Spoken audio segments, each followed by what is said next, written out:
Hi hello friends, ನಮಸ್ಕಾರ. ಎಲ್ಲರೂ ಹೇಗಿದ್ದೀರಾ? ಜ್ಯೋತಿ ಮಲ್ನಾಡ್ ಚಾನಲ್ಗೆ ನಿಮ್ಗೆಲ್ರಿಗೂ ಸ್ವಾಗತ. ಎಲ್ಲರೂ ಚೆನ್ನಾಗಿದ್ದೀರಾ ಅಂತ ಭಾವಿಸ್ತಾ ಹೊಸ ವರ್ಷದ ಮೊದಲ ರೆಸಿಪಿಯನ್ನು ನಾನು ನಿಮ್ಮೊಟ್ಟಿಗೆ ಶೇರ್ ಮಾಡ್ತಾ ಇದ್ದೀನಿ. 2024ರ ಮೊದಲ ರೆಸಿಪಿ ಏನಪ್ಪ ಅಂತಂದರೆ ಕಡಲೆಕಾಳು ಹುಸುಳಿಯನ್ನು ಮಾಡ್ತಾ ಇದ್ದೀನಿ.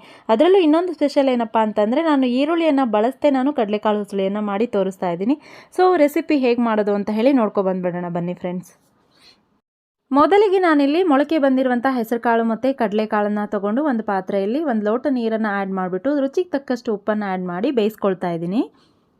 ಒಂದು ಕಡೆ ಕಾಳು ಬೇಯ್ತಿದ್ದ ಹಾಗೆಯೇ ನಾನಿಲ್ಲಿ ಮಸಾಲೆಗೆ ಅಂತ ಹೇಳಿ ರೆಡಿ ಮಾಡ್ಕೊಳ್ತಾ ಇದ್ದೀನಿ. ಮಸಾಲೆಗೆ ಖಾರಕ್ಕೆ ತಕ್ಕಷ್ಟು ಹಸಿಮೆಣಸಿನಕಾಯಿ, ಸ್ವಲ್ಪ ಕೊತ್ತಂಬರಿ ಸ್ವಲ್ಪ ಶುಂಠಿ ಪೀಸು, ಹಾಗೆ ಕರಿಬೇವು ಮತ್ತು ಪುದೀನ ಎಲ್ಲವನ್ನು ಸೇರಿಸಿ ನಾನು ತರಿಯಾಗಿ ನೀರು ಹಾಕೊಳ್ಳದೆ ರುಬ್ಕೊಳ್ತಾ ಇದ್ದೀನಿ. ರುಬ್ಕೊಳ್ಳೋದ್ರಿಂದ ಒಂದು ಬೆನಿಫಿಟ್ ಏನು ಅಂತಂದರೆ ಇದರಲ್ಲಿ ಯಾವುದನ್ನು ಎತ್ತಿಡುವಂತಹ ಪ್ರಸಂಗ ಇರೋದಿಲ್ಲ. ಮಕ್ಕಳು ಕೂಡ ಖುಷಿಯಾಗಿ ತಿಂತಾರೆ ಫ್ರೆಂಡ್ಸ್.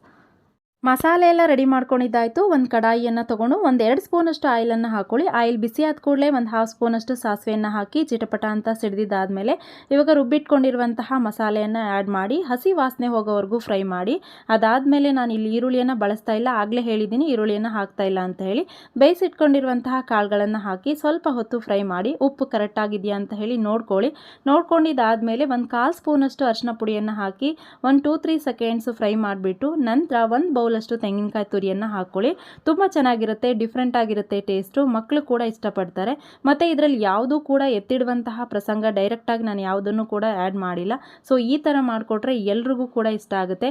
ಈ ರೆಸಿಪಿ ನಿಮಗೂ ಕೂಡ ಇಷ್ಟ ಆಯಿತು ಅಂತ ಹೇಳಿ ತಿಳ್ಕೊಳ್ತೀನಿ.